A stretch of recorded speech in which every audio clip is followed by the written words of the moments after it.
অশ্লীলতা বলতে বেহায়াপনা, মানুষকে গালাগালি করা, নাচ গান, সিনেমা নাটক, জেনা ব্যভিচার, গীবাত, তহমত, কুচ্ছা রটনা করা, এই সবই মূলত অশ্লীলতার অন্তর্ভুক্ত।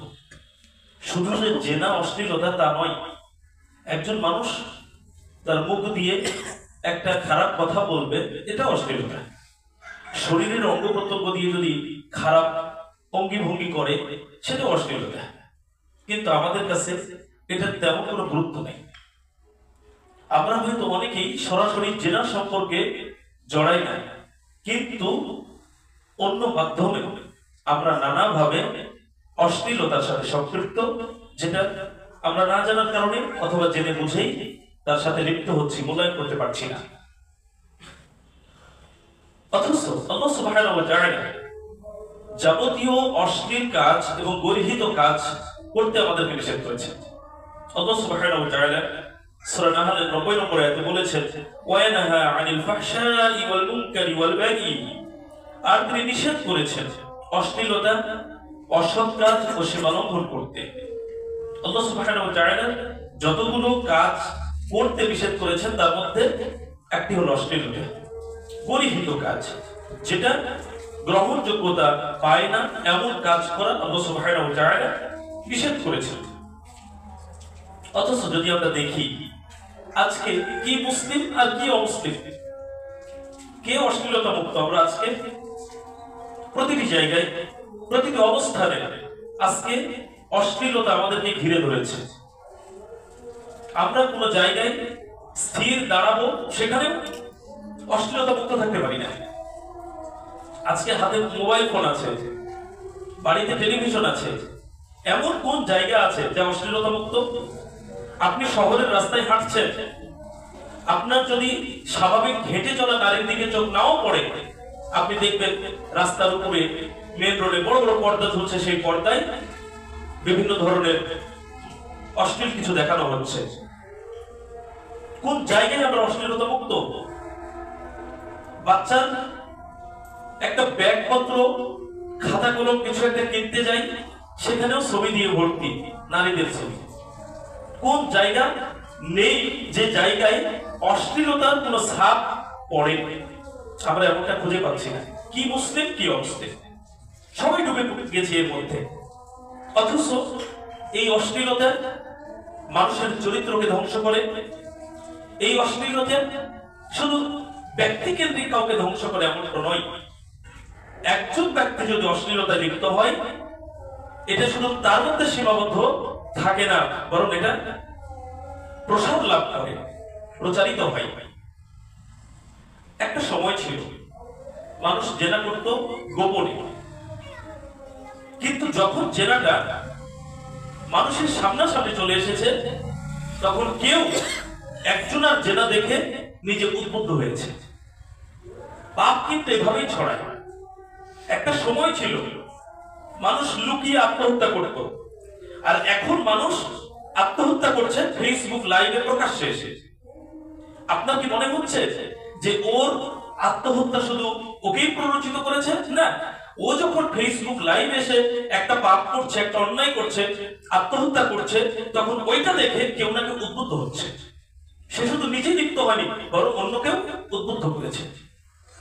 সারা পৃথিবীতে জেনা ব্যভিচার থেকে শুরু করে যে কোনো পাপ সারা পৃথিবীতে একটা জায়গায় সূত্রপাত ঘটলে সেটা সেখানে সীমাবদ্ধ থাকে না, বরং সেটা প্রসার লাভ করে। অশ্লীলতা সবচেয়ে বেশি প্রসার লাভ করে। আমার এক বন্ধু বলেছিলেন যে রাজনীতির কথা আর এই জেনা ব্যভিচার, প্রেম রিলেশনের কথা বাতাসের আগ দিয়ে মানুষের কানে পৌঁছায়। এটা বাস্তবতা দেখবেন কিভাবে কিভাবে এটা প্রচার হয়ে যায়, প্রসার লাভ করে। অথচ কেউ যদি কারো জেনার কথা জানে অথবা এরকম অশ্লীলতা হয়েছে কোথাও, সেটা প্রচার করা উচিত নয়। প্রসার লাভ করবে এমন কোনো কিছু করা আমাদের উচিত নয়, ছড়ানো দূরের কথা। আল্লাহ সুবহানাহু ওয়া তাআলা সূরা আন-নূরের 19 নম্বর আয়াতে বলেছেন, ইন্নাল্লাযীনা ইউহিব্বুনা আন তাশীআল ফাহিশাতু ফিল্লাযীনা আমানু লাহুম আযাবুন আলীমুন ফিদ দুনিয়া ওয়াল আখিরাহ, যারা মুমিনদের মাঝে অশ্লীলতার প্রসার পছন্দ করে, কামনা করে, লাহুম আযাবুন আলীমুন ফিদ দুনিয়া ওয়াল আখিরাহ, তাদের জন্য ভয়াবহ শাস্তি রয়েছে দুনিয়া ও আখিরাতের জীবনে।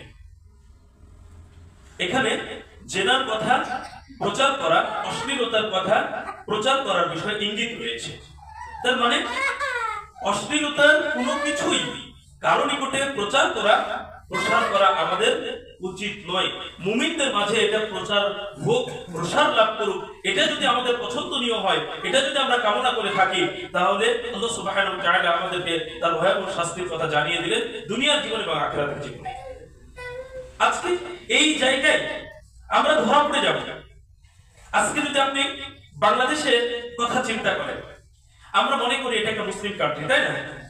যারা সিনেমা নাটক তৈরি করে মানুষের মাঝে অশ্লীলতা, জেনা, ব্যভিচার, সমকামিতার মতো অশ্লীলতাকে, বেহায়াপনাকে ছড়িয়ে দিচ্ছে, তাদের নাম কি? তাদের নাম কি? তাদের নাম আব্দুর রহমান।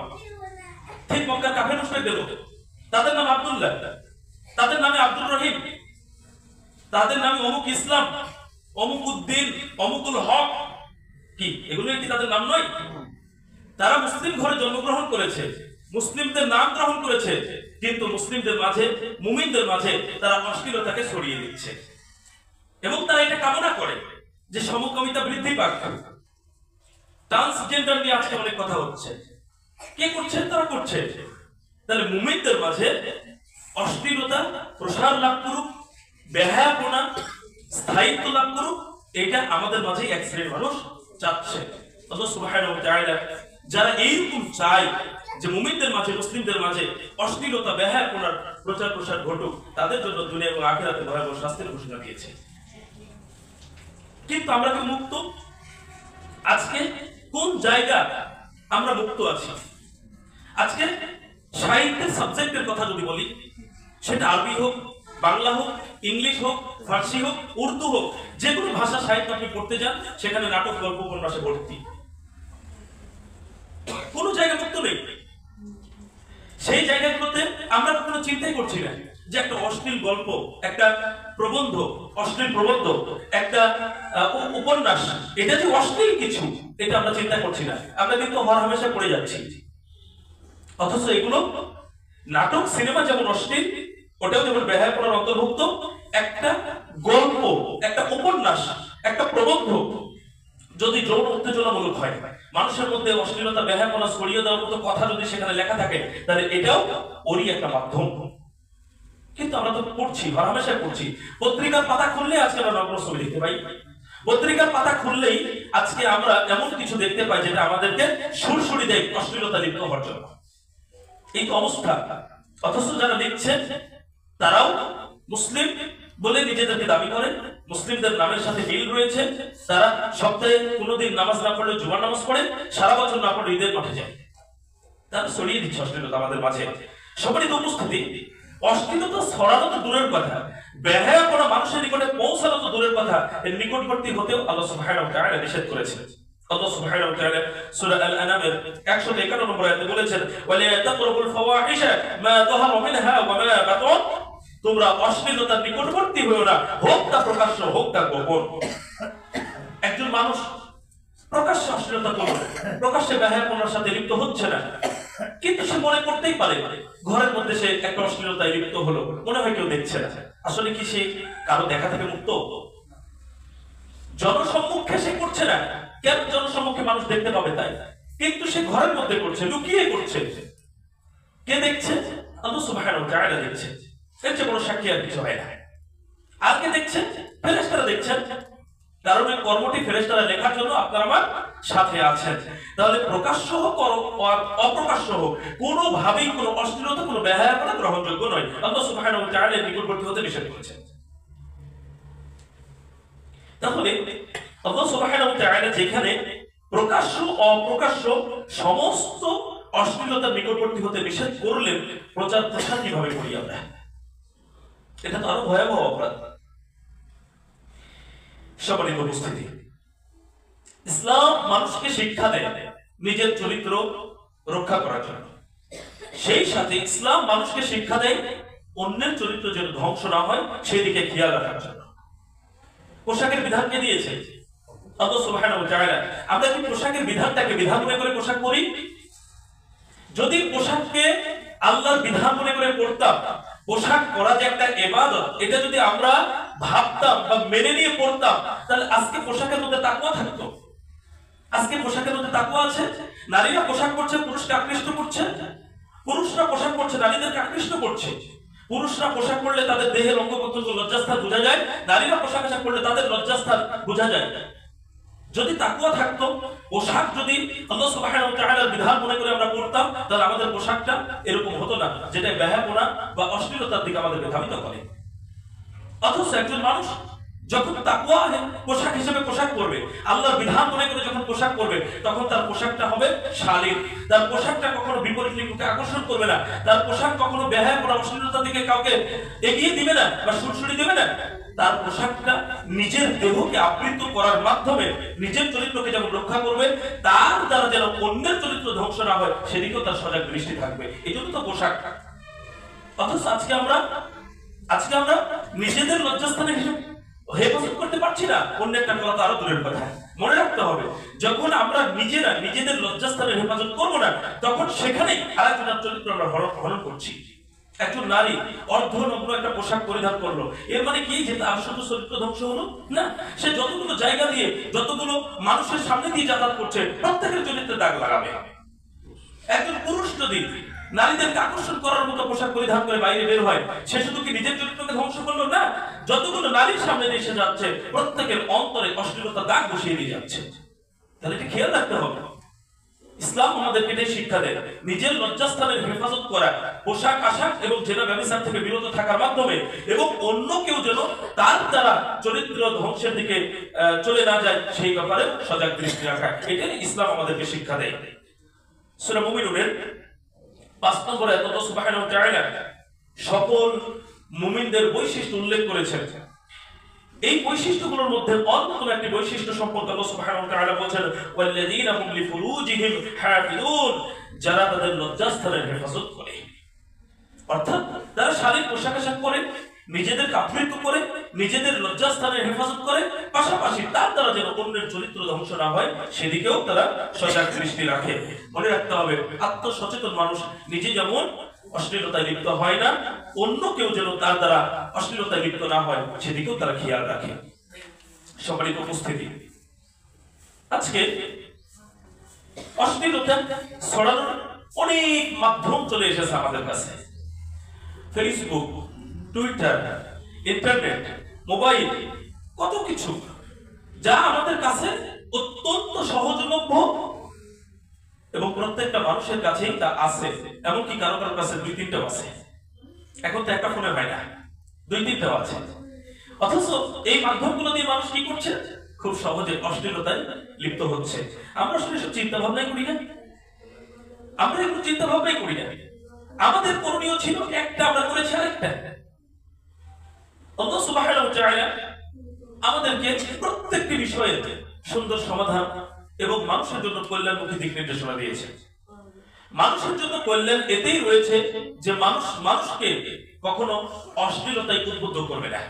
কিন্তু আজকের ফেসবুকের পোস্ট, ফেসবুকের লেখালেখি, ফেসবুকের ভিডিও আপলোড করা সবকিছুই যেন আরেকজন মানুষকে অশ্লীলতায় লিপ্ত হতে উদ্বুদ্ধ করছে।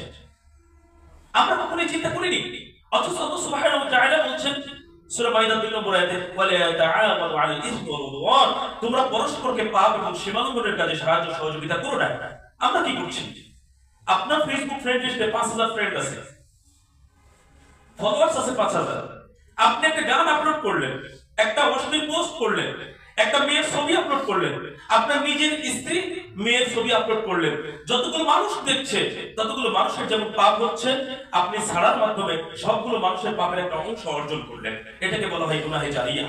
সাদাকায়ে জারিয়া নিয়ে অনেক আলোচনা হয়, সাদাকায়ে জারিয়া নিয়ে অনেক ফজিলতপূর্ণ হাদিস বলা হয়, কিন্তু গুনাহে জারিয়া রয়েছে যে গুনাহ সূত্রপাত করে দিলে, যে সূত্রপাত করে দিয়েছে তার ভাগে গুনাহের অংশ চলে আসে। এই ব্যাপারটা নিয়ে তেমন কোনো আলোচনা আমাদের মাঝে হয় না।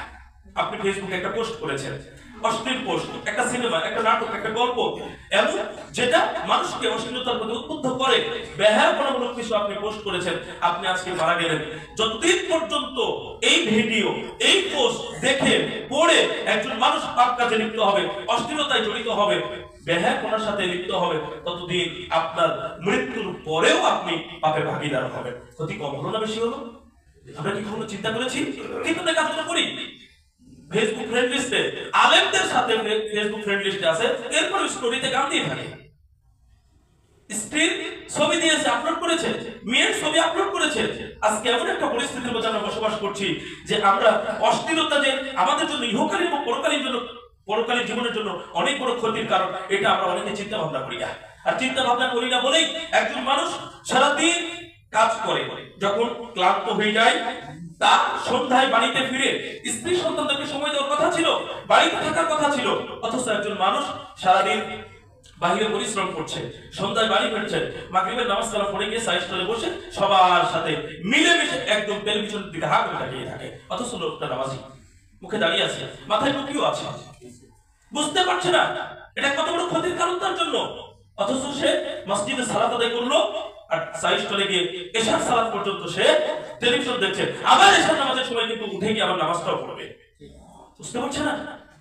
তাহলে এইটা যে একটা অশ্লীলতা, এটা যে বেহায়াপনা, এটা যে কাবিরা গুনাহ, এতে যে তার ক্ষতি রয়েছে ইহকালীন এবং পরকালীন জীবনে, এই চিন্তা ভাবনা সে করছে না। যার কারণে নামাজ পড়ার পরেও তারা এটা উপলব্ধিতে আসেনি, সালাত যেমন আমার ফরজ, এটা ঠিক তেমনি একটা কাবিরা গুনাহ, এখান থেকে আমার বিরত থাকা জরুরি ছিল, এটা বুঝেনি।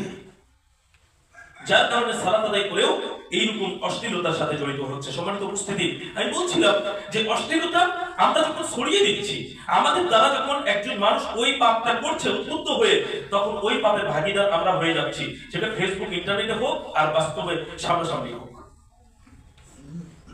একটা এলাকায় চা স্টল ছিল না, কোন একটা এলাকা থেকে মাথার মধ্যে একটা কাজ করেছে, একটা চা স্টল করবো, তো চা স্টলে বেচা কেনা কিভাবে করলে বেশি হবে? টেলিভিশন সেট করতে হবে, সিডি থাকতে হবে। একজন ব্যক্তি মনে করে ওইখান থেকে তার চিন্তা ভাবনা ধার করে নিয়েছে, নিজের এলাকায় একটা চা স্টল করলো, টেলিভিশন সেট করলো, সিডি চালু করলো, এবং এইভাবে অশ্লীলতার মাধ্যমে সে ইনকাম শুরু করলো।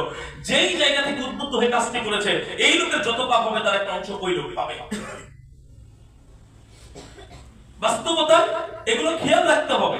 সবচেয়ে বড় কথা, আমি আপনাকে যদি এক বাক্যে বলি, নিজে যে পাপ করি ভাই, সেই পাপটাকে বহন করার ক্ষমতা আমাদের আছে, তাহলে নিজের পাপ যদি নিজে বহন করতে না পারি, আমার দ্বারা অন্য কেউ পাপ করছে আর সেই পাপটাকে আমাকে বহন করতে হবে, সেটা আমার জন্য কত কঠিন হতে পারে। বিবেচনা করা প্রয়োজন, নারী হয়ে পুরুষের প্রত্যেকের বিবেচনা করা প্রয়োজন। আজকে আমাদের আইডল কারা? অমুক নায়িকা, অমুক নায়ক আমাদের আইডল, অমুক হিরো, অমুক হিরোইন আমাদের আইডল, অমুক লেখক আমাদের আইডল, অথচ আপনি দেখেন তাদের জীবনের সংসার জীবনের কি অবস্থা। যেই নায়িকাকে আমাদের মেয়েরা আজকে আইডল হিসেবে নিয়েছে, সেই নায়িকাদের সংসার কোথায়? আপনি দেখেন ম্যাক্সিমাম তালাক হওয়া, একবার দুইবার তিনবার বিবাহ হয়ে তাদের বিয়ে ঠিক না, অথচ আমাদের মেয়েদের আইডল তারা আদর্শ হিসেবে গ্রহণ করেছে। আমরা এই বিষয়গুলো চিন্তা করছি না, এবং এই কারণেই অশ্লীলতা ব্যাপকভাবে প্রসার লাভ করছে। কেন? আমরা যাদেরকে আদর্শ হিসেবে গ্রহণ করেছি তারাই অশ্লীল জগতের মানুষ, আমরা এসব চিন্তা করি, যার কারণে তাদের দ্বারা আমরা ক্ষতিগ্রস্ত হচ্ছি, কিন্তু তাদেরকে আমরা আদর্শ মেনে নিচ্ছি। আর যার দ্বারা আমরা ইহকালীন জীবনে এবং পরকালীন জীবনে উপকৃত হব, সেই মুহাম্মদ রাসূলুল্লাহ সাল্লাল্লাহু আলাইহি সাল্লামকে আমরা শুধু মুখে মুখে আদর্শ মানি, কিন্তু বাস্তবে আমরা তাকে অনুসরণ করি না, এই জন্য আমরা ক্ষতিগ্রস্ত হচ্ছি। সম্মানিত উপস্থিতি, অশ্লীলতার প্রচার প্রসার করা এটা গর্হিত অন্যায় একটি কাজ, যা আমার আপনার ইহকালীন এবং পরকালীন জীবনকে ধ্বংস করবে, আমরা ক্ষতিগ্রস্ত হব। আলী ইবনে আবু তালিব রাদিয়াল্লাহু আনহু বলছেন, যে ব্যক্তি অশ্লীল কথা বলে এবং তা প্রচার করে, তাদের উভয় সমান। কেউ বলে, কেউ প্রচার করে, কোনো পার্থক্য নাই, পাপের দিক থেকে সমান। সুবাইর ইবনে আউফ রাহিমাহুল্লাহ বলছেন, কোন ব্যক্তি অশ্লীল কথা শুনলে এবং তা ছড়ালে সে অশ্লীলতার উদ্ভাবক সমতুল্য পাপী হবে। অর্থাৎ যে বলেছে আর যে প্রচার করেছে, দুইজন সমান অপরাধী, সমান পাপ। আতা রাহিমাহুল্লাহ বলছেন যে অশ্লীলতা ছড়ায়, বেহায়াপনা ছড়ায়, তাকে শাস্তি দেওয়া কর্তব্য। কিন্তু আজকে আমাদের অবস্থা কি? শাস্তি দিবে কে? শাস্তি দিবে কে? আমরা প্রত্যেকে এর সাথে জড়িত। আজকে আপনাকে আমি কি দিয়ে বুঝাবো? আমরা কোন পরিবেশের মধ্যে আছি? আমরা সেই পরিবেশের মধ্যে আছি যেই পরিবেশে যে উপদেশ দেয় সে নিজেই মানে না। আমরা এটা লক্ষ্য করি, নিচে একটা ব্যানার টাঙ্গাচ্ছে ধূমপান স্বাস্থ্যের জন্য ক্ষতিকর, বাম হাতে তার সিগারেট জ্বলছে, আর এক হাতে পেরেক মারছে। আমরা তো সেই দেশে বাস করি। এখানে যে নারী অধিকার নিয়ে কথা বলে সে নিজে তার স্ত্রীকে মেটায়, যে যৌতুকের বিরুদ্ধে কথা বলে সে নিজে আগে যৌতুক নিয়ে বসে আছে। যে আলেমটা আজকে আমার আপনার আদর্শ, যে আলেমের কথা শুনে আপনাকে পরিবর্তন হওয়ার কথা, সেই আলেম, সেই বক্তা, আপনি যখন তাকে অনেক টাকা দিয়ে স্টেজে নিয়ে এসে তুলে দিয়েছেন, হিন্দি গান বলছে। একটা গান কি না শুনলে এমনি সুর মুখস্থ হয়? গানের কলি কি এমনি মুখস্থ হয়? তাহলে যাকে আদর্শ হিসাবে নিলাম, আমার প্রোগ্রামের প্রধান মেহমান, দ্বিতীয় মেহমান, তার বক্তব্য শুনে আমরা পরিবর্তন হব, এই কারণে তো তাকে নিয়ে এসেছি। হিন্দি গান শোনার জন্য এনেছিলাম, অথচ হিন্দি গানটা তার মুখস্থ। জনগণ হা করে তাকে থেকে শুনছে, কণ্ঠের প্রশংসা করছে, অথচ সেই বক্তা যাকে আলেম মনে করে নিয়ে আসলাম, সে এইভাবে যে গানটা মুখস্থ করেছে, সুর মুখস্থ করেছে, ওই সুরে ওই গানের কলি একভাবে বলছে, আপনার মাথায় এটা কাজ করলো না? হুজুর নিজে গান না শুনলে কিভাবে মুখস্থ করেছে? আমি অশ্লীলতা নিয়ে বক্তৃতা করছি এখন। আমি যদি আজকের খুতবায় আপনাকে বলে দিই যে গান হারাম, গান ইসলামের হারাম, আপনার বুঝতে কি কোনো কষ্ট হয়? হিন্দি গান হারাম না ইংলিশ গান হারাম না বাংলা গান হারাম, এটা কি বুঝতে কষ্ট হয়? আমার গান গেয়ে বলতে হবে এই গান হারাম, অথচ গান গেয়ে তারা এই কাজগুলো করছে। তাহলে আপনি আমি শিখবো কার কাছ থেকে? যাদের আইডল মানছি তারা নিজেরাই এই কাজগুলো করছে। যারা আমাদেরকে বুঝাচ্ছেন তারাই সে গানের সুর শুনিয়ে আমাদেরকে একবারে বুঝিয়ে দিচ্ছেন যে তারা নিজেরাও গানগুলো দেখে। অবাক হই, যাদেরকে আলেম মনে করছি, বক্তা বানিয়ে নিয়ে আসছি, তাদের নায়ক নায়িকাদের নাম মুখস্থ, সিনেমা নাটকের নামগুলো মুখস্থ, তারা মানুষের সাথে সেই কথাগুলো বলে যাচ্ছে। 2 ঘন্টা টাইম নিয়েছে, 1 ঘন্টা ওগুলো কথা বলে কাটিয়ে দেয়। অথচ দিন শেষে প্রোগ্রাম শেষ করে তারা হাজার হাজার টাকা আপনার আমার কাছ থেকে নিয়ে যায়। নিয়ে আসলাম কেন? গান শোনার জন্য। যাত্রা প্যান্ডেলে গান হয়, যাত্রা প্যান্ডেলের গানের চাইতে ইসলামিক প্রোগ্রামের স্টেজের গানে অনেক বেশি মজা। কেন? যাত্রা প্যান্ডেলে যে আসছে সে নাচবে, গান গাইবে, উদ্দেশ্য ওইটাই, এবং সবাই জেনে বুঝে ওইটা দেখতে এবং শুনতেই আসে। কিন্তু ইসলামী জালসায়, একটা ইসলামিক প্রোগ্রামে কেউ গান শুনতে আসে না। এসে যখন দেখে মুখ ভর্তি দাড়ি, গায়ে লম্বা জুব্বা, মাথায় এরকম গোতরা আছে, ভালো পোশাক আশাক পরে, ইসলামিক পোশাক আশাক পরে সে বক্তৃতার ফাঁকে হিন্দি গান গাচ্ছে, এটার মজাই অন্যরকম। কারণ কেউ গান শুনতে আসেনি, কিন্তু গানটাই পেয়ে যাচ্ছে। যাত্রা প্যান্ডেলে কি সবাই যায়? আপনি যান, আমি যাই, যাই না। কিন্তু একটা ইসলামিক প্রোগ্রামে যে গান শুনে সেও আসে, দিনদার মানুষও আসে, সবাইকে বিনোদন দিয়ে চলে গেল। তাহলে যাকে আইডল মানলাম সে নিজেই অশ্লীলতার সাথে জড়িত হচ্ছে। কার কাছ থেকে শিখবো? কোথায় পরিবর্তন হবে আমাদের? আমাদের পরিবর্তন এই কারণেই হচ্ছে না। আমরা অনেক কিছুতে ইমানের দুর্বলতার কারণে সাহস হারাচ্ছি, আমরা দুর্বল হয়ে যাচ্ছি, মানুষের পাচাটা গোলামে পরিণত হচ্ছি, আমরা দাসে পরিণত হচ্ছি। দাসত্ব বৃত্তি আমাদের কাটতে ধরেছে শুধু ইমানের দুর্বলতার কারণে। আর আমাদের এই সব ত্রুটি বিচ্যুতির কারণে আজকে আমাদের এই অবস্থা। সম্মানিত উপস্থিতি, বলছিলাম যে আজকে আমরা প্রত্যেকটি জায়গায় অশ্লীলতাকে একদম ছড়িয়ে দিচ্ছি, প্রসার ঘটাচ্ছি। শুধু নিজে লিপ্ত হচ্ছি না, অন্যকে লিপ্ত হতে সাহায্য করছি, অথচ এটা গর্হিত কাজ, এটা অন্যায়। এটার ইহকালীন জীবনে ক্ষতি রয়েছে, পরকালীন জীবনে ক্ষতি রয়েছে। সম্মানিত উপস্থিতি, মনে রাখবেন, কোন জাতি ধ্বংসের মাধ্যম তিনটি। কোন জাতি ধ্বংসের মাধ্যম তিনটি। তার 1 নম্বর মাধ্যম হচ্ছে ওই জাতির শিক্ষা ব্যবস্থাকে ধ্বংস করে দেওয়া। কোন জাতিকে ধ্বংস করতে হলে প্রথম কাজ করতে হবে সেই জাতির শিক্ষা ব্যবস্থাকে ধ্বংস করে দিতে হবে। জাতির শিক্ষা ব্যবস্থা ধ্বংস হলে কি হবে? একজন শিক্ষার্থী ইঞ্জিনিয়ার হলো, নকল করে পাশ করেছে, সে যখন একটা বিল্ডিং তৈরি করবে, বিল্ডিংটা কি মজবুত হবে না হালকা হবে? বিল্ডিং ভেঙে পড়ে সেই জাতির মানুষ মারা যাবে। একজন ডাক্তার নকল করে পাশ করে ডাক্তার হলো, ওই ডাক্তারের চিকিৎসায় রোগী মরবে না বাঁচবে? আজকে বাংলাদেশে ব্যাপকভাবে এই ঘটনাগুলো ঘটছে যে ডাক্তারের চিকিৎসায় আমাদের রোগীগুলো মারা যাচ্ছে, ভুল চিকিৎসা করেছে। সাম্প্রতিক দেখলাম একটা বাচ্চার 1 চোখ অপারেশন করতে গিয়ে যেই চোখে সমস্যা ওই চোখ বাদ দিয়ে ভালো চোখ অপারেশন করেছে। কি একটা অবস্থা! কোথায় বাস করছি আমরা? মানুষ রূপে শয়তান হয়ে যাচ্ছি আমরা এই জায়গাগুলোতে এসে। কেন? শিক্ষা ব্যবস্থার কারণে। শিক্ষা ব্যবস্থাকে ধ্বংস করে দেওয়া হয়েছে, জাতিকে ধ্বংস করা সম্ভব। দুই নম্বর বিষয় হচ্ছে, কোন জাতিকে ধ্বংস করতে হলে সেই জাতির মধ্যে আপনার মদ ঢুকিয়ে দিতে হবে। মদ, যত রকম নেশাদার দ্রব্য আছে, কোন জাতির মধ্যে একবার যদি আপনি সয়লাভ করে দিতে পারেন, সেই জাতিকে ধ্বংস করার জন্য কিছু লাগবে না। আজকে আমাদের যুবকদের অবস্থা কি? গতকাল একটা খবরে দেখলাম ফেসবুকে, জানি না কতটুকু সত্যি, নরসিংদী অথবা ময়মনসিংহে 3 জন যুবক মদ পান করে মারা গেছে। বাংলাদেশের ঘটনা, ইন্ডিয়াতে তো প্রতিনিয়ত ঘটনা ঘটছে, আমেরিকাতে বা ফ্রি সেক্সের দেশগুলোতে মানুষ মদ পান করে তাৎক্ষণিক মারা যাচ্ছে, এমন ঘটনা অহরহ অহরহ। কোন জাতির মধ্যে মদ যদি একবার প্রবেশ করে, নেশাদার দ্রব্য যদি প্রবেশ করে, তাহলে সেই জাতিকে আপনি কোনোভাবে রক্ষা করতে পারবেন না। আর আজকে কত ধরনের মাদক দ্রব্য আমাদের কাছে, মদ তো আমরা চিনি না, কিন্তু আমরা চিনি ফেন্সিডিল, হিরোইন, আফিম, বিড়ি, সিগারেট, এগুলো তো আমরা চিনি, কিন্তু এগুলো মানুষকে ধীরে ধীরে ধ্বংস করে ফেলে, এটা কিন্তু আমরা কখনো কল্পনা করি না। এটা একটি মাধ্যম একটা জাতিকে ধ্বংস করে দেওয়ার জন্য। কোন জাতিকে ধ্বংসের 3 নম্বর মাধ্যম হচ্ছে সে জাতির মাঝে অশ্লীলতা ছড়িয়ে দেওয়া। আজকে আপনি যদি উন্নত বিশ্বে তাকিয়ে দেখেন, তারা নারীর পেছনে সময় নষ্ট করে না, কিন্তু আমাদের দেশের যুবকরা কি করে? নিজেদের পড়াশোনা সবকিছু ছেড়ে দিয়ে গার্লফ্রেন্ডের পেছনে দৌড়াচ্ছে। গত 2 দিন আগে একটা ছেলে আত্মহত্যা করছে একটা মেয়ের জন্য।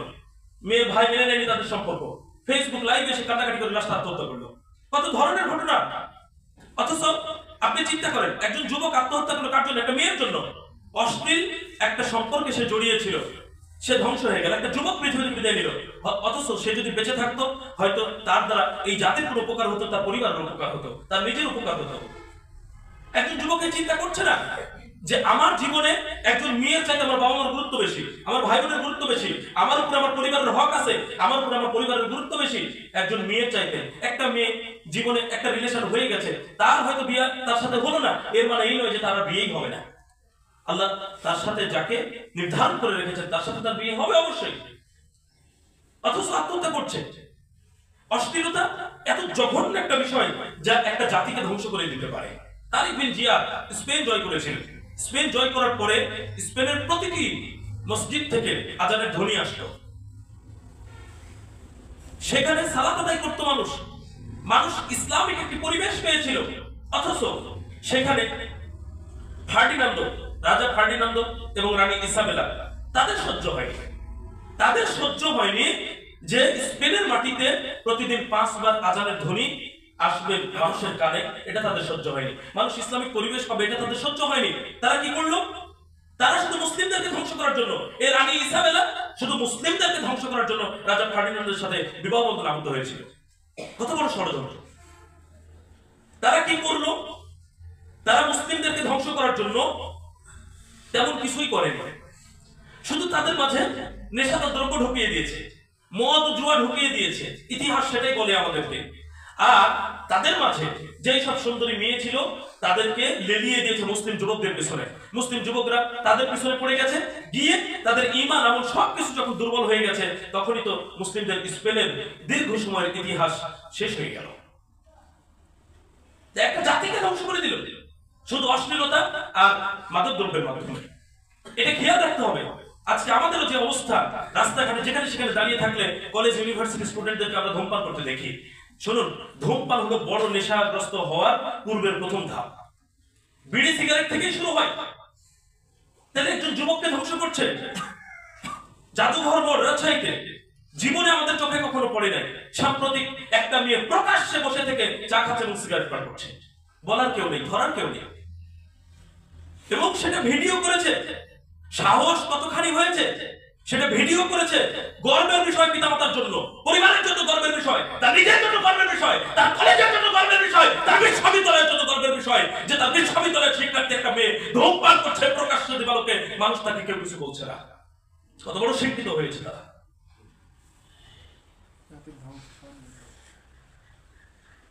এই জাতির ধ্বংস তার কি লাগে?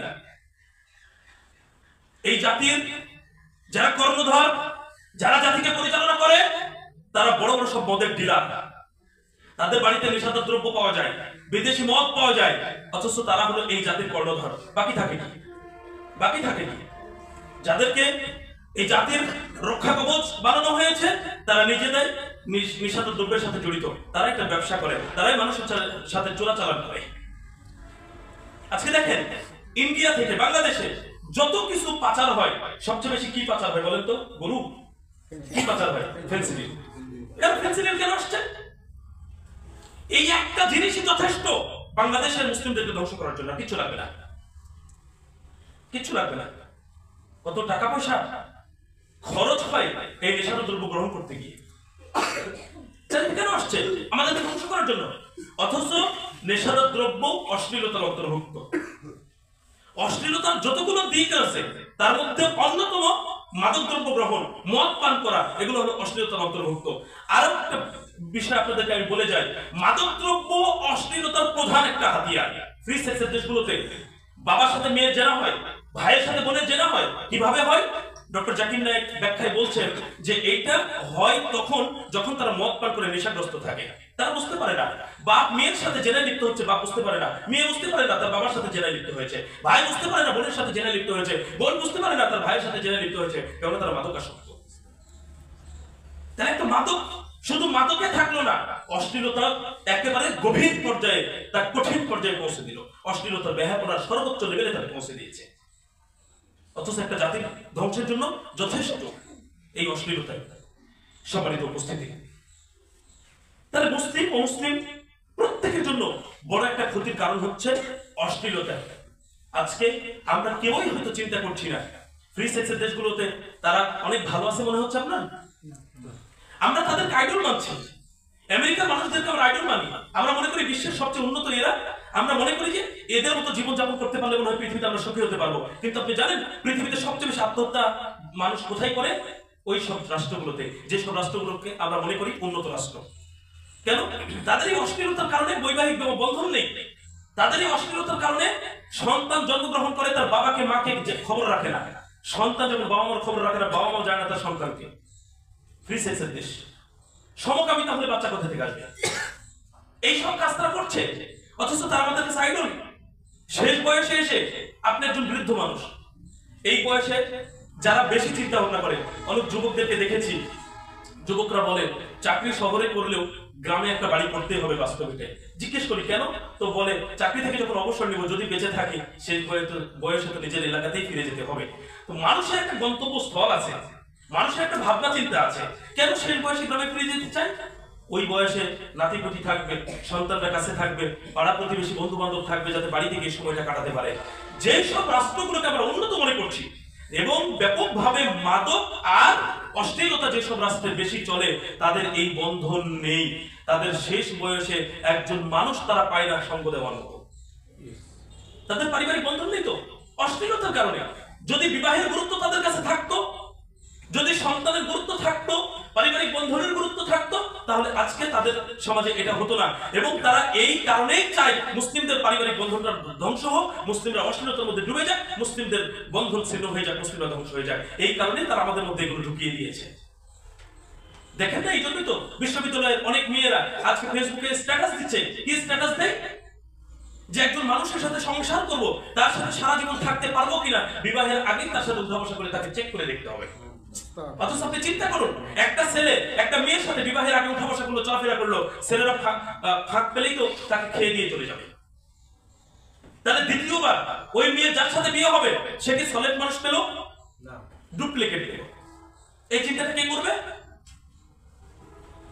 আর যে শরীর একবার কোনো পুরুষের কাছে গেছে, কোনো নারীর, সেই পুরুষকে ভোলা ওই নারীর জন্য এত সহজ? প্রথম যার সাথে সে মিলিত হয়েছে আর দ্বিতীয়বার যার সাথে মিলিত হচ্ছে, প্রথমটাকে কখনো সে বলতে পারে? ইতিহাস সে কথা বলে না আমাদেরকে, বই পুস্তক পড়াশোনা আমাদেরকে সে কথা বলে না। তাহলে তারা বিবাহের আগে সবকিছু শেষ করে দিচ্ছে। আজকে কেন ডাস্টবিনে বাচ্চা পাওয়া যায়? বিবাহের আগে জেনে লিপ্ত হয়েছে, বাচ্চা চলে এসেছে, সেই বাচ্চা তারা নষ্ট করে।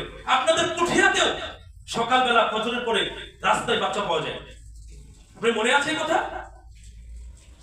আমরা ডাস্টবিনে বাচ্চা দেখতে পাই, আমরা হসপিটালে বাচ্চা ফেলে রেখে চলে যেতে দেখতে পাই। কারা এই কাজগুলো করে? যারা জেনার মাধ্যমে সন্তান এসেছে তারা। তাহলে ওই বাচ্চার ভবিষ্যৎ কি? যে বাচ্চাটা ভূমিষ্ঠ হলো তার ভবিষ্যৎ কি? ওই বাপ মায়ের দায়বদ্ধতা নেই?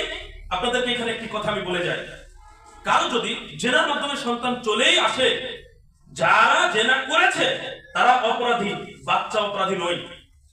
মনে রাখবেন, বাচ্চা অপরাধী নয়। কারো জেনার মাধ্যমে যদি সন্তান চলে আসে, যারা জেনায় লিপ্ত হয়েছে তারা অপরাধী, বাচ্চা অপরাধী নয়। আপনাদের কি ওই হাদিস মনে আছে? একজন মহিলা রাসূলুল্লাহ সাল্লাল্লাহু আলাইহি ওয়াসাল্লামের কাছে এসে বললেন যে আমাকে পবিত্র করুন। রাসূলুল্লাহ সাল্লাল্লাহু আলাইহি ওয়াসাল্লাম তাকে ফিরিয়ে দিচ্ছিলেন। তখন মহিলা বলছিলেন, আপনি মায়েসকে যেভাবে ফিরিয়ে দিচ্ছিলেন আমাকে আপনি ওইভাবে ফিরিয়ে দিচ্ছেন, আমাকে পবিত্র করুন। আমার পেটে অবৈধ সন্তান, যেটার মাধ্যমে সন্তান এসেছে। রাসূলুল্লাহ সাল্লাল্লাহু আলাইহি ওয়াসাল্লাম তাকে ফিরে যেতে বললেন এবং সন্তান যখন প্রসব হবে তখন আসতে বললেন। মহিলা চলে গেল, সন্তান প্রসব হলো, সন্তানকে নিয়ে এসে রাসূলুল্লাহ সাল্লাল্লাহু আলাইহি ওয়াসাল্লাম আবার তাকে পাঠিয়ে দিলেন দুধ পান করানোর জন্য। এক পর্যায়ে যখন সে স্বাভাবিক খাবার খাওয়া শেখার মতো অবস্থা চলে এসেছে, তখন রাসূলুল্লাহ সাল্লাল্লাহু আলাইহি ওয়াসাল্লাম অন্য একজনকে এই বাচ্চার দায়িত্ব দিয়ে ওই মহিলাকে রজম করার নির্দেশ দিলেন। আপনি বুঝুন, শুধু বাচ্চার কারণে একজন বিবাহিত জেনাকারী নারীকে রাসূলুল্লাহ সাল্লাল্লাহু আলাইহি ওয়াসাল্লাম বাঁচার সুযোগ দিয়েছিলেন। তার মানে বাচ্চার কোনো দোষ নেই, তুমি অপরাধ করেছো, অপরাধ তোমার। তার মৃত্যুদণ্ড হয়েছে, রজম করা হয়েছে, কিন্তু বাচ্চাটার কারণে সে বেঁচে থাকার সুযোগ পেয়েছিল এতদিন। বাচ্চাটার কোনো দোষ ছিল না, এটাই তার হাদিস, এটাই তার প্রমাণ যে জেনার মাধ্যমে যদি কোনো সন্তান কারো চলে আসে, সন্তান অপরাধী নয়, অপরাধী হলো যারা জেনায় লিপ্ত হয়েছে তারা। আজকে এই অশ্লীলতা ব্যাপক আকার ধারণ করেছে, এর দায়ভার আজকে শুধু সন্তানের তা নয়, আমাদেরও। আজকে আমরা তাদের উদ্বুদ্ধ করেছি, আমরা ছোটবেলা থেকে তাদেরকে সতর্ক করিনি, যার কারণে ওই ফলটা আমাদেরকে ভোগ করতে হচ্ছে। আমরা সন্তানরা চিন্তা ভাবনা করি না, একটু চিন্তা করা দরকার। আমি আজকে জুমার খুতবার মাধ্যমে আপনাদেরকে এই বার্তাটা দিয়ে যাই, একটু গবেষণা করবেন, চিন্তা করবেন এই কথাগুলো। দেখুন, একটা সন্তান, ছেলে হোক বা মেয়ে হোক, বিবাহের আগে একটা অবৈধ সম্পর্কে জড়িয়ে মেয়েটা মনে করেন পালিয়ে গিয়ে বিবাহ করলো, সে কখনো চিন্তাই করেনি তার পরিবারে এর কি প্রভাব পড়তে পারে। বাবার হয়তো গ্রহণযোগ্যতা ছিল, যেই দিন মেয়ে পালিয়ে চলে গেছে সেই দিন থেকে তার গ্রহণযোগ্যতা হারিয়ে গেছে, সমাজে মাথা উঁচু করে আর ভালো কথা বলতে পারে না। পরিবারের উপরে কত বড় প্রভাব। মেয়েটা যদি ছোট কোনো বোন থেকে থাকে, পরবর্তীতে বিবাহের প্রস্তাব আসলে ওইটার প্রভাব পড়ে, এর বড় বোন এই কাজ করেছে, না জানি এই মেয়েটাও এরকম। কত সমস্যা, অথচ কে চিন্তা করে? কেউ চিন্তা করে না। আজকে এই অবস্থা। একটা মেয়ে বিবাহের আগে এইরকম খারাপ কিছুতে জড়ালে এর প্রভাব এই সমাজে যত বেশি পড়ে, একটা ছেলে খারাপ কিছুতে জড়ালে এতটা প্রভাব পড়ে না। কারণ ছেলের টাকা আছে, কর্ম করে, সে আগে কিছু করেছে, মানুষ এটা দেখে না, পরবর্তীতে তার ভালো কিছুই হয়ে যায়। অথচ অপরাধী সেও, ছেলেকে অপরাধী নয়, সেও অপরাধী, মেয়েও অপরাধী, কিন্তু মেয়ের দোষটাকে আমরা বড় করে দেখি। আমাদের উচিত ছিল ছেলে হোক মেয়ে হোক উভয়ের ত্রুটিটাকে বড় করে দেখা এবং তাদেরকে সজাগ সতর্ক করা অশ্লীলতা থেকে। আজকে খুব জটিল পরিস্থিতির মধ্যে আমরা আছি। আমরা এখান থেকে যদি বের হতে না পারি, তাহলে ঈমান থাকুক, আমল থাকুক, এরপরেও আমরা ধ্বংস হয়ে যাব। রাসূলুল্লাহ সাল্লাল্লাহু আলাইহি সাল্লামের একটি হাদিস দেখুন, সহিহ মুসলিম 7129 নম্বর হাদিস। নবী করিম সাল্লাল্লাহু আলাইহি সাল্লামের স্ত্রী জায়নাব বিনতে জাহশ রাদিয়াল্লাহু আনহা তাকে জিজ্ঞেস করলেন, ইয়া রাসূলুল্লাহ সাল্লাল্লাহু আলাইহি সাল্লাম, হে আল্লাহর রাসূল সাল্লাল্লাহু আলাইহি সাল্লাম, আনা হালিকু ওয়া ফিনা সালিহুন, আমাদের মাঝে অনেক সৎ মানুষ থাকার পরেও কি আমরা ধ্বংস হয়ে যাব? ক্বালা নাআম, রাসূলুল্লাহ সাল্লাল্লাহু আলাইহি সাল্লাম বললেন, হ্যাঁ, ইযা কাসুরাল খাবাস, যখন অশ্লীলতা, বেহায়াপনা, অপবিত্রতা বেড়ে যাবে, পাপ যখন বেড়ে যাবে, তখন অনেক মানুষ দিনদার, পরেজগার, সৎ থাকার পরেও তোমরা ধ্বংস হয়ে যাবে। তাহলে একটা জাতি, একটা গোষ্ঠী, মানুষের একটা পরিবেশ পরিস্থিতি যখন ব্যাপকভাবে অশ্লীলতা, বেহায়াপনার দিকে ধাবিত হবে, তখন আমরা দিনদাররাও বাঁচতে পারবো না, আমরা ধ্বংস হয়ে যাব। কত বড় কঠিন বিষয়। তাহলে চিন্তা করতে হবে। অনেক সময় এই কথাগুলো বললে অনেকে বলে যে হুজুর আমার সন্তান তো করে না, পাড়া প্রতিবেশী করে। মাদক নিয়ে যখন বলি তখন বলে যে আমার সন্তানরা তো বিড়ি সিগারেট খায় না, পাশের বাড়ির ওরা করে। শুনুন, পাশের বাড়ির সন্তান আজকে বিড়ি টানে, কালকে আপনার সন্তানও টানবে। পাশের বাড়ির সন্তান যখন বেপর্দা, বেহায়াপনার, অশ্লীলতার সাথে জড়িত, কালকে আপনার সন্তান দেখে শিখে ফেলবে, কালকে আপনার নাতনি আপনার সাথে ঝগড়া করবে, ওদেরকে দেখে শিক্ষা নেবে। রাসূলুল্লাহ সাল্লাল্লাহু আলাইহি সাল্লামের আরেকটি হাদিস মনে পড়লে বলে যায়, রাসূলুল্লাহ সাল্লাল্লাহু আলাইহি সাল্লাম বলছেন, লটারির মাধ্যমে মানুষকে ভাগ করে লঞ্চের উপর তলায় আর নিচ তলায় দেওয়া হলো। নিচতলার মানুষ চিন্তা করছে লঞ্চের তলা ফুটো করে পানি উঠাবো, উপর তলার লোক যদি এখন বাধা দেয় তাহলে নিচের তলার লোকও বাঁচবে, উপর তলার লোকও বাঁচবে। আর উপর তলার লোক যদি বাধা না দেয়, তাহলে তলা যদি ফুটো করে পানি উঠাতে যায়, নিচতলার লোকও ডুবে পড়বে, উপর তলার লোকও ডুবে পড়বে। রাসূলুল্লাহ সাল্লাল্লাহু আলাইহি ওয়াসাল্লাম কি চমৎকার উদাহরণ পেশ করলেন। সমাজে এত কিছু ঘটে যাচ্ছে, অন্যায়, অপকর্ম, যদি আমরা মানুষকে দাওয়াত না দিই, মানুষের কাছে যদি আমরা প্রতিবাদ না করি, মানুষের অন্যায় অপকর্মের বিরুদ্ধে যদি আমরা লড়াই না করি, তাহলে আমরা দিনদার, পরেজগার হওয়ার পরেও ওরা তো ধ্বংস হবে, আমাদেরকে সাথে নিয়ে ধ্বংস করবে, ধ্বংস হয়ে যাবে। যেমন লঞ্চের নিচতলা ফুটো করে পানি উঠাতে গেলে শুধু কি নিচতলা ডুববে না উপরতলা ডুববে? নিচতলা উপরতলা দুই তলায় ডুববে এবং দুই তলার মানুষই বলবে। উপরতলার লোক বাধা দিলে যেমন নিচতলার লোক বেঁচে গেল, উপরতলার লোক বেঁচে গেল। আমাদের কাজ হচ্ছে আমরা যদি দাওয়াতি কাজ করি, আমরা যদি মানুষকে প্রতিবাদ করি, বুঝাই, তাহলে আমরাও বাঁচবো, তারাও বাঁচবে। আর যদি কিছু না বলি, অন্যের সন্তান তো অন্যের বাড়িতে এটা হচ্ছে, বললামও না, বোঝালামও না, কিছুই করলাম না, পদক্ষেপ নিলাম না, দাওয়াতই দিলাম না, তাহলে তারা ধ্বংস হবে, আমাদেরকে ধ্বংস করে ছাড়বে। সুতরাং অশ্লীলতার এই বিষয়টি ভালো আমাদেরকে লক্ষ্য রাখতে হবে। এটা আমাদের উপরে ব্যাপকভাবে প্রভাব ফেলে, আমাদেরকে ধ্বংস করার জন্য অশ্লীলতা যথেষ্ট। এটা যে কত ভয়াবহ এবং এটা যে কি করতে পারে, সংক্ষিপ্ত আকারে দেখুন এই হাদিসটাতে রাসূলুল্লাহ সাল্লাল্লাহু আলাইহি ওয়াসাল্লাম কি বলছেন। সূরা ইবনে মাজাহ 4019 নম্বর হাদিসে রাসূলুল্লাহ সাল্লাল্লাহু আলাইহি ওয়াসাল্লাম বলছেন, যখন কোন জাতির মাঝে প্রকাশ্যে অশ্লীলতা বেড়ে যাবে, প্রকাশ্যে অশ্লীলতা ছড়িয়ে পড়বে, তখন সেই জাতির মাঝে মহামারী আকারে প্লেগ রোগ ধারণ করবে। প্লেগ রোগ চলে আসবে মহামারী আকারে। রাসূলুল্লাহ সাল্লাল্লাহু আলাইহি ওয়াসাল্লাম এই কথাও বলছেন, এছাড়াও এমন সব রোগের উৎপত্তি ঘটবে যা পূর্বে ছিল না। আজকে যদি আপনাকে এইডস এর কথা বলি, বলে 1500 বছর পূর্বে কি এইডস ছিল? আজ থেকে 700-800 বছর পূর্বে কি এইডস ছিল? এইডস হলো অশ্লীলতার সর্বোচ্চ বড় রোগ, যে রোগের চিকিৎসা নেই, যে রোগ হলে মানুষ ধীরে ধীরে মৃত্যুর দিকে অগ্রসর হয়ে যায়। এই এইডস কোথা থেকে উৎপত্তি হলো? জেনা, ব্যভিচার থেকে, অশ্লীলতা থেকে। অথচ আজকে অশ্লীলতা চতুর্দিকে ছড়িয়ে ছিটিয়ে গেছে, আমাদেরকে আঁকড়ে ধরেছে। আজকে 31st নাইটের নামে অশ্লীলতা, বিশ্ব ভালোবাসা দিবসের নামে অশ্লীলতা, পহেলা বৈশাখের নামে অশ্লীলতা, কত শত দিবস আমাদের মাঝে এসেছে, সেই সব দিবসগুলো সব অশ্লীলতায় পরিপূর্ণ।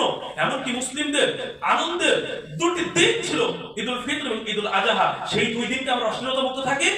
গান বাজনা, সিনেমা, নাটক, যাত্রা, প্যান্ডেল থেকে শুরু করে আমরা কোনো কিছু বাদ রাখি না। অবাক হই, যেই লোকটা মসজিদের সভাপতি, সেই লোকটা ঈদের দিনের গান বাজনার অনুষ্ঠানের সভাপতি। আসি কোথায় আমরা? এইভাবে অশ্লীলতা চলছে।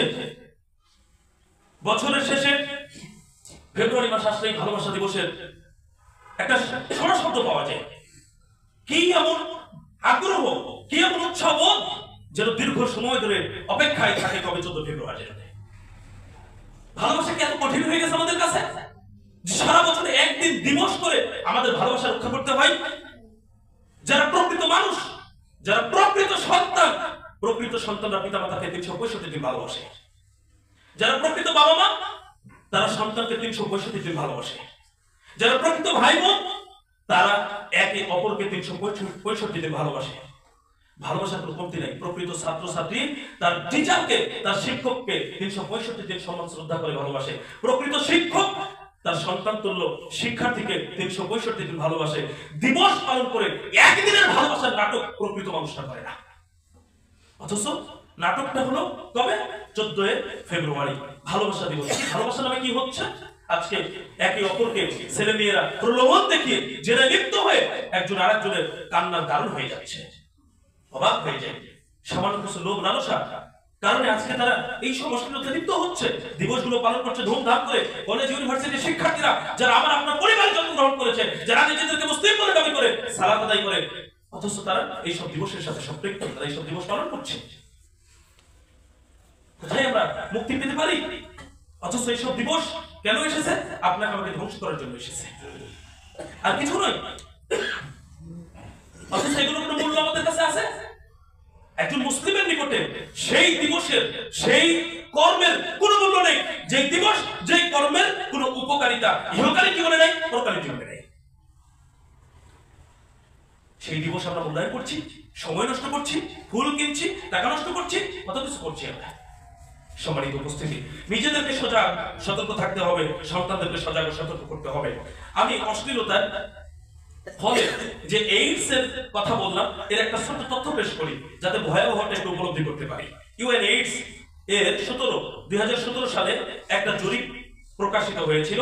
আমি সারা পৃথিবীর জরিপটা দিচ্ছি না, আমি শুধু এশিয়া মহাদেশ নিয়ে একটু জরিপ দিই, যেহেতু আমরা এশিয়া মহাদেশের অন্তর্ভুক্ত রাষ্ট্রে বসবাস করি। এশিয়া মহাদেশে এইডস আক্রান্ত লোকের সংখ্যা 2017 সালে ছিল 51 লাখ। 51 লাখ মানুষ এশিয়া মহাদেশে এইডস আক্রান্ত 2017 সালে। এখন 2025 সাল, বেড়েছে না কমেছে? এটা কিভাবে বুঝবো? দেখুন, এর মধ্যে মারা গেছে 1,70,000, এবং এইডস আক্রান্ত হয়ে সবচেয়ে বেশি মারা গেছে ভারতে।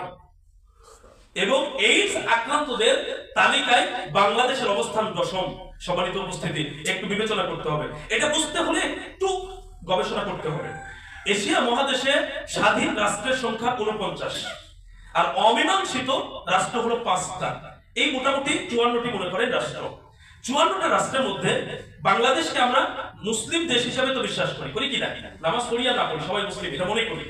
তাহলে মুসলিম দেশ হিসেবে এইডস আক্রান্তদের তালিকায় 54তম তো হওয়ার কথা ছিল, 49তম তো হওয়ার কথা ছিল, 40তম হতাম, 30তম হতাম, 10ম স্থান অধিকার করেছি। কত বড় মর্যাদা আমাদের, কত বড় সম্মানের জায়গা। বলুন, অশ্লীলতা কমেছে না বেড়েছে? যদি নাই বাড়ে, তাহলে একটা মুসলিম কান্ট্রিতে যেখানে আমরা নিজেদের মুসলিম বলে দাবি করি, কিভাবে এইডস আক্রান্তদের তালিকায় 10ম স্থান অধিকার করতে পারে? আমরা আর কোনো ভালো কাজে এগিয়েছি? আমাদের দেশের বিশ্ববিদ্যালয় সারা পৃথিবীর মধ্যে 10ম স্থান অধিকার করেছে, আমরা কি জানি? আমাদের দেশের অমুক বড় ব্যক্তিত্ব পৃথিবীর মধ্যে 10ম স্থান অধিকার করেছে, এটা কি আমাদের কাছে আছে? অথচ এইডস আক্রান্তদের তালিকায় বাংলাদেশের অবস্থান 10ম। কত বড় সুনামের ব্যাপার আমাদের। সম্মানিত উপস্থিতি, দেখুন, আজ থেকে 5 বছর পূর্বে এই সংখ্যা হয়তো এতটা ছিল না, আজকে যতটা বেড়েছে। আজকে যা শুনলাম, আজ থেকে 10 বছর পরে দেখবেন এই সংখ্যাটা আরো বেড়েছে। বাড়বে কেন? কারণ আমরা ধীরে ধীরে অশ্লীলতার মধ্যে একদম ডুবে যাচ্ছি। সম্মানিত উপস্থিতি, আমরা যদি নিজেদের অশ্লীলতা মুক্ত না করতে পারি, তাহলে আমরা ধীরে ধীরে ধ্বংসের দিকে চলে যাব, নিজেরা ধ্বংস হব, আমরা জাতি হিসেবে ধ্বংস হয়ে যাব। সুতরাং আমাদেরকে চিন্তা করতে হবে, ভাবতে হবে এবং অশ্লীলতা মুক্ত জীবন যাপন করার জন্য অগ্রসর হতে হবে। শুনুন, অশ্লীলতা মুক্ত হতে হলে সবচেয়ে বেশি কার্যকর যে বিষয়টি হবে সেটি হলো আল্লাহকে ভয় করা, লজ্জাশীল হওয়া। আল্লাহকে ভয় করতে হবে এবং লজ্জাশীল হতে হবে। আল্লাহর ভয় বাহিরে যেমন থাকবে, গোপনেও থাকবে। তাহলে মূলত আমরা অশ্লীলতা মুক্ত থাকতে পারি। আরেকটি হচ্ছে লজ্জা। লজ্জা যখন থাকবে না, তখন যে কোনো অপকর্মে আমরা লিপ্ত হতে পারি। আর লজ্জা যখন থাকবে, তখন লজ্জা আমাদেরকে সাহায্য করবে পাপ থেকে বেঁচে থাকতে, অশ্লীলতা থেকে বেঁচে থাকতে। রাসূলুল্লাহ সাল্লাল্লাহু আলাইহি ওয়াসাল্লাম সহিহ বুখারী 6120 নম্বর হাদিসে বলেছেন, ইযা লাম তাস্তাহি ফাসনা মা শি'তা।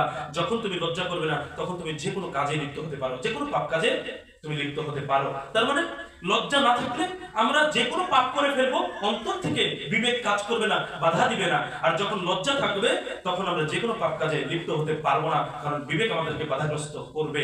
সুতরাং আমাদের কর্তব্য হচ্ছে লজ্জা অর্জন করা, বেশি লজ্জাশীল হওয়া। আরেকটি বিষয় মনে রাখতে হবে, পৃথিবীতে আল্লাহ সুবহানাহু ওয়া তাআলা মানুষকে সৃষ্টি করেছেন, সেই মানুষকে পথভ্রষ্ট করার জন্য পৃথিবীতে ইবলিস আছে। মানুষ কিন্তু সবাই আল্লাহকে মানবে, আল্লাহর আনুগত্য করবে এমনটা নয়। মানুষ কিন্তু আল্লাহর আনুগত্য বাদ দিয়ে ইবলিসের আনুগত্য করবে। কিন্তু মানুষ যখন ইবলিসের আনুগত্য করবে, তখনই ইবলিস তাকে অশ্লীলতার মধ্যে ডুবিয়ে দিবে। দলিল সূরা নূর 21 নম্বর আয়াত। আল্লাহ সুবহানাহু ওয়া তাআলা বলেন, ইয়া আইয়ুহাল্লাযীনা আমানু, হে ঈমানদারগণ, লা তাত্তাবিউ খুতুওয়াতিশ শাইতান, তোমরা শয়তানের পদাঙ্ক অনুসরণ করো না। ওয়া মান ইয়াত্তাবি খুতুওয়াতিশ শাইতান, যে শয়তানের পথ অনুসরণ করে, যে শয়তানের পদাঙ্ক অনুসরণ করে, ফা ইন্নাহু ইয়া'মুরু বিল ফাহশাই ওয়াল মুনকার, নিশ্চয় শয়তান তাকে অশ্লীল ও গর্হিত কাজের নির্দেশ দেয়। তাহলে আমরা যখন শয়তানের পথে চলবো, শয়তানের আনুগত্য করব, শয়তানের অনুসরণ করব, শয়তান তখন আমাদেরকে কি করবে? দেখেন, আল্লাহ সুবহানাহু ওয়া তাআলা কোনো কথা বললেন না, সালাত থেকে বিরত রাখবে, সিয়াম থেকে বিরত রাখবে, ওগুলো অন্য আয়াতে আছে। কিন্তু এই আয়াতে এসে আল্লাহ সুবহানাহু ওয়া তাআলা আমাদেরকে সরাসরি বললেন, যে শয়তানকে অনুসরণ করবে, শয়তান তাকে অশ্লীল এবং গর্হিত কাজের নির্দেশ দেবে। অশ্লীলতার মধ্যে আমাদেরকে ঢুকাতে পারলেই পাপ থেকে বিরত রাখা সম্ভব, পাপের মধ্যে লিপ্ত করা সম্ভব, নেকির কাছ থেকে বিরত রাখা সম্ভব শয়তানের জন্য। ব্যাপকভাবে এটা সম্ভব। সম্মানিত উপস্থিতি, সুতরাং আমাদের করণীয় হবে, আমরা যেন কোনোভাবেই কাউকে পাপ কাজে হেল্প না করি, অশ্লীল কাজে, বেহায়াপনামূলক কাজে সহযোগিতা, সাহায্য না করি, নিজেও যেন লিপ্ত না হয়। আমাদেরকে এই বিষয়ে সতর্ক হতে হবে, সজাগ দৃষ্টি রাখতে হবে। আল্লাহ সুবহানাহু ওয়া তাআলা আমাদের প্রত্যেককে যাবতীয় অশ্লীলতা, বেহায়াপনা মুক্ত জীবন যাপন করার জন্য তৌফিক দান করুন। আল্লাহুম্মা আমিন। আকুলু কওলি হাযা আস্তাগফিরুল্লাহ লি ওয়া লাকুম ওয়া লিসাইরিল মুসলিমিন।